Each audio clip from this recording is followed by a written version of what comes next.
Ninsabu fuq l-adba tal-istaġun tal-festi tradizzjonali Maltin u Għawċin u magħluf il-volontira li tul is-sena jagħtu ħajjithom biex iżommu ħajja din it-tradizzjoni. Fost dawn nies ta' sena kbira fl-għexieren ta' kmamar tan-nar u kumitati reġistrati fih dan l-Għaqda Piroteknika Maltija. Il-President tal-Għaqda, Dr. Godfrey Farrugia, ħabbar li Malta se jkollha l-ewwel Akkademja tal-Piroteknika Maltija li għaliha qed jitħejja kors ta' diploma avvanzata. Il-ħtiġa hija hemm għax illum iż-żgħażagħ pirotekniċi moderni jixtiequ li jkollhom bażi iktar soda xjentifika li komplementa s-sena u l-arti tan-nar.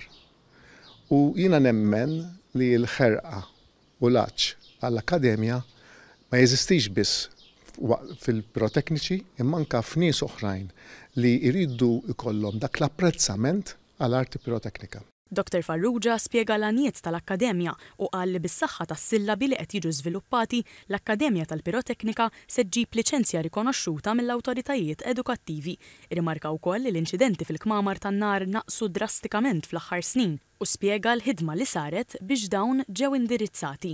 Qabel xejn sar eżerċizzju siewa ħafna flimkien mal-Ministeru tal-Intern biex bekk inbidlu ċertu aspetti tal-liġi fejn nar li huwa inkompatibbli li m'għandux qatt isir tneħħa u nemmen li minn dak iż-żmien law mit-2014 law jiġifieri l-pirotekniċi immodernizzaw ir-riċetti tagħhom għal dawk li huma iktar siguri u jħarsu anke s-saħħa u s-sigurtà.